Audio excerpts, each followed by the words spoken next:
We are tracking new developments in the weekend mass shooting at Brown University in Providence, Rhode Island, that left 2 students dead and 9 others wounded.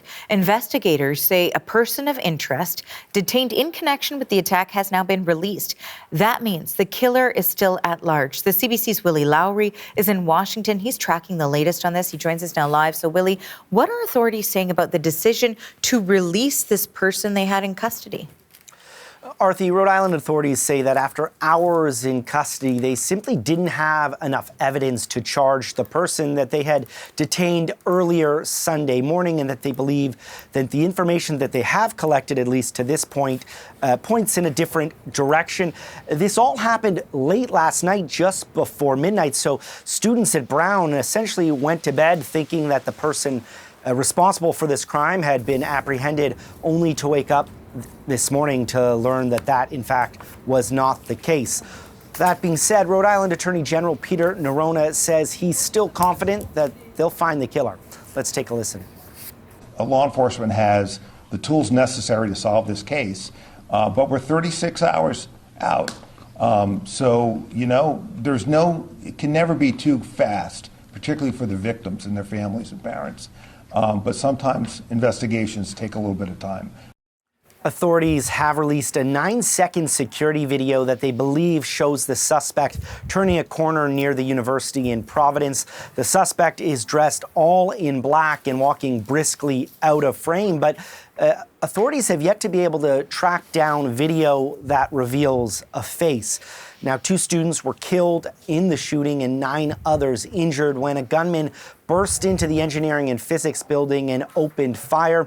Students were preparing for final exams. The Ivy League school has canceled classes and final exams and allowed students to head home early for the holidays. Providence Mayor Brett Smiley says residents should feel safe despite the fact that police had to release the initial person of interest. Let's take a listen. We know that this is likely to cause fresh anxiety for our community. And we want to reiterate what we said earlier, which remains true, which is ever since the initial call, now a day and a half ago, we have not received any credible or specific threats to the Providence community. And so the status of safety in our community remains unchanged. The FBI is assisting local authorities in the investigation. There's still no word on a possible motive behind the attack, but Providence police have beefed up security around the school. Willy, thank you for the latest on this. That's the CBC's Willy Lowry in Washington. Of course, students at Brown University are also watching closely for police updates as they try to move past this devastating shooting. And my next guest is one of those students. Owen Fick joins us now from Providence, Rhode Island. Owen, let's first start with that new information that we received that police have released this person of interest and the manhunt continues. How are you feeling with that new information? First of all, thank you, Arthi, for having me. Yesterday, I had the chance to get to see friends and sort of get together and just reunite after what was a long and horrible evening on Saturday after the events that happened on Saturday. I was with friends last night, and when we heard the news, our hearts all sank. Our hearts, they just sank. We got back to campus. We all sheltered in place. Everyone on social media was sheltering in place because there were reports, unconfirmed reports of gunshots heard near one of the libraries. And so everyone was just reliving what they relived Saturday night again last night. And it's still a scary time. Everyone's obviously on edge with everything that's going on. We're all just trying to process what's happening, just this horrible, horrific act that occurred. So everyone this morning that I've talked to is doing okay, and they seem safe, but it's still pretty scary right now. Let's go back to December 13th, if we can. When did you first hear that this was taking place, and how did it all unfold for you? I was actually in a science building right near the engineering building where the shooting happened and outside of the Science Plaza area on campus. I saw cops with what I would assume to be automatic rifles and SWAT gear moving towards the engineering building. I exited the building, and from my viewpoint, I saw cop cars moving in towards the engineering building. I saw them entering with their guns, and I saw gurneys that were covered moved into ambulances. And at that point, I knew that something was horribly wrong. So I ran back to my dorm and I locked myself in place with my roommate. And I stayed there for the entire evening. And we were just looking at the alerts that we were receiving through our Brown University alert system. And we were just locked in place and safe in our room. But it was scary just having to run back after just witnessing all that. So yeah, I just found out firsthand by watching the actual police response happen before my eyes, and I ran back to my dorm to secure myself and to be safe. I can only imagine how terrifying that must have been, of course, for everyone who was involved in watching things unfold the way that you did. While you were sheltered in place with your dorm mate, I'm wondering, were you having conversations with other students who were in other places? Were you having conversations with family members? What were those discussions like? Mm-hmm. I immediately called my parents, some other loved ones. I tried not to call my fellow students in case they were in locations where they weren't as safe. I tried to, we were all texting each other what was going on. Everyone was posting on social media about information on staying safe.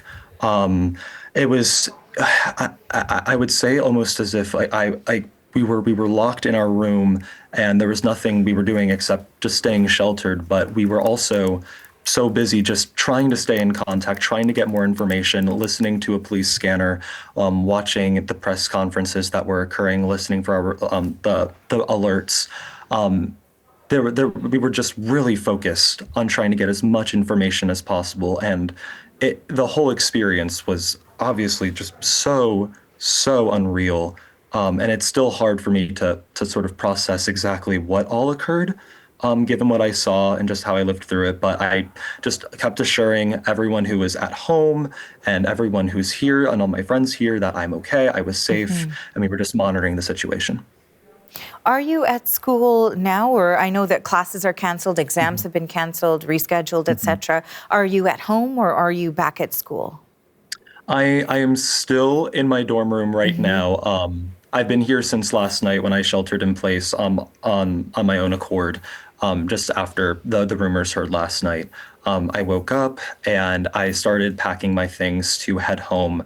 I have my car here on campus, so I was planning on driving home today to get back home to Pennsylvania, just to be with family and to begin my winter break. And that was my plan anyways, regardless of what happened over the weekend. But I'm going to be packing my things up soon, and I'll be leaving campus for going home.